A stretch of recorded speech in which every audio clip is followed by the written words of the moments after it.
Now let us take you to a small but extremely important film festival being held in Jerusalem.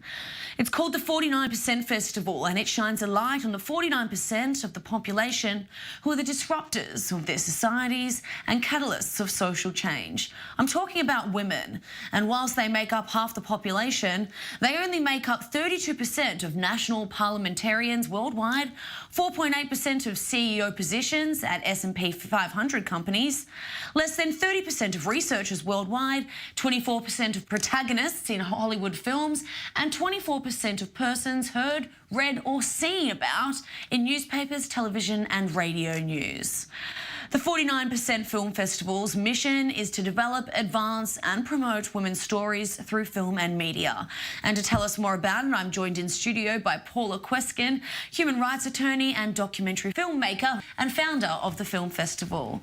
Paula, thank you so much for joining us. Now, first of all, tell us about what made you want to start the 49% Film Festival. Well, I got into film about 8 years ago, and I noticed that when women use their voices, and particularly when they pushed back against the status quo and tried to talk about topics that were taboo, they were often silenced. And so this is really a platform to be able to band together and advance women's voices and not be shut down, gain strength from one another. And I want to talk about how your two professions here, because you've started off as a human rights lawyer and now you've become a filmmaker. How do the two professions complement each other in terms of something like this? Well, for me, I felt very frustrated in the human rights space because, unfortunately, it's like banging your head against the wall when we've got institutions like the Human Rights Council that really aren't advancing human rights as best as I think they should be advancing human rights.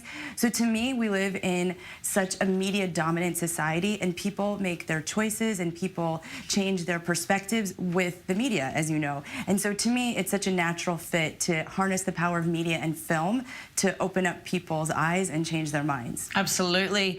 Now, I want to talk about some of the films that are going to be on, shown at the festival. My first one I want to show is The Daughter Tree. Now, we do have a clip from there, so let's quickly have a look at the trailer.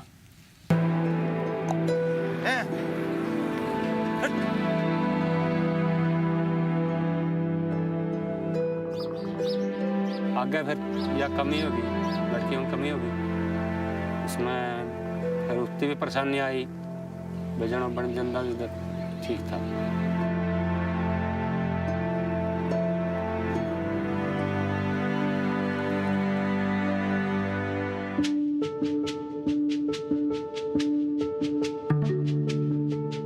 हर गांव से अलग है, लक्ष्मी मानी जाती है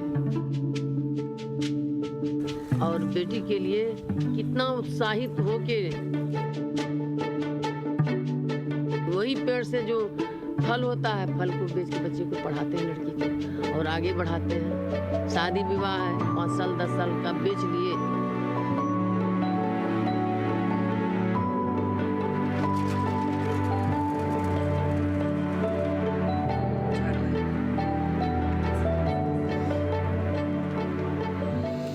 Now, Paula, that's something this is a film that I'm dying to see. Now, tell me something that surprised you about this documentary film.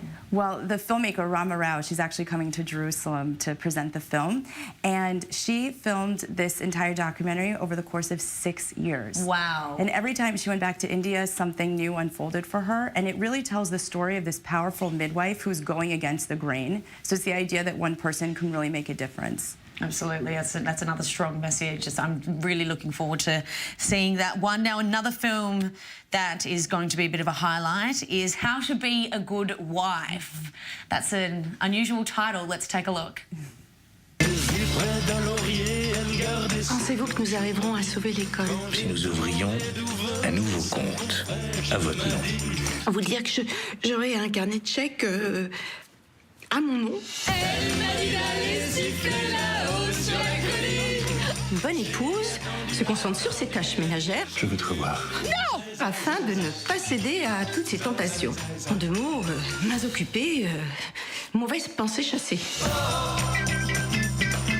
Ma mère, elle dit à mon père qu'elle va monter à Paris rejoindre les féministes. Les quoi? Les féministes. C'est qui? Les femmes qui veulent être les égales des hommes.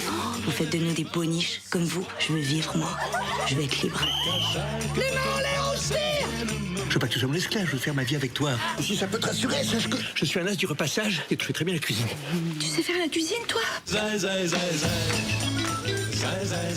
Now, although a very amusing trailer, this is not an amusing topic. And although it's set in the 60s, have we really seen much change since then? I'm sure certain things have changed. I mean, certainly women are in the workforce more, but the problem is that underlies it is the expectation that women have to take on the majority of the housework and the child rearing. So can we really have it all when we're doing everything? So I think stories like this, especially when funny, help us examine that question. Absolutely. Now, the last one we're going to have a look at before we wrap up is The Feminista. This one seems interesting. Let's take a quick look at the trailer. Ifrån någon feministisk politik. Man kan inte använda något annat ord än en diktatur. Utrikesminister Margot Wallströms tal inför Arabförbundet stoppats av De ställer sig 57 stater, nästan hela den muslimska världen, bakom kritiken mot utrikesminister Margot Wallströms uttalande. Margot Wallström har blivit indragen i skandalerna kring Kommunal. För att gå förbi bostadskön. Det blir utomrättsliga avrättningar. I think what the Swedish foreign minister said is outrageous.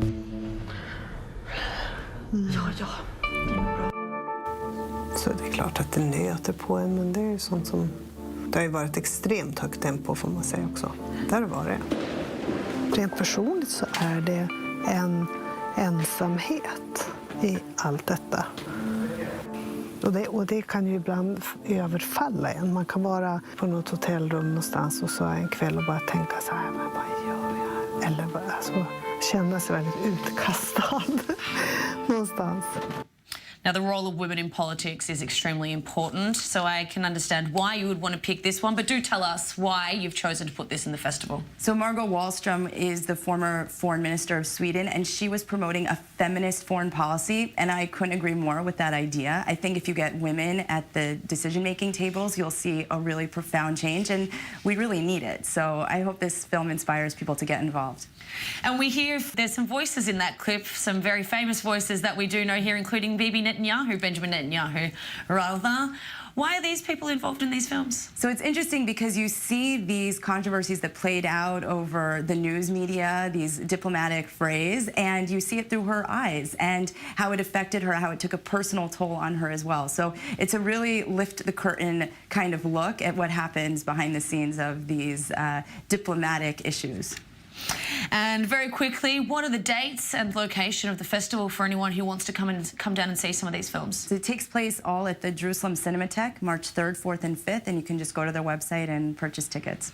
I'll be purchasing some tickets the minute we wrap up. Paula Queskin, thank you so much for joining us. Thank you.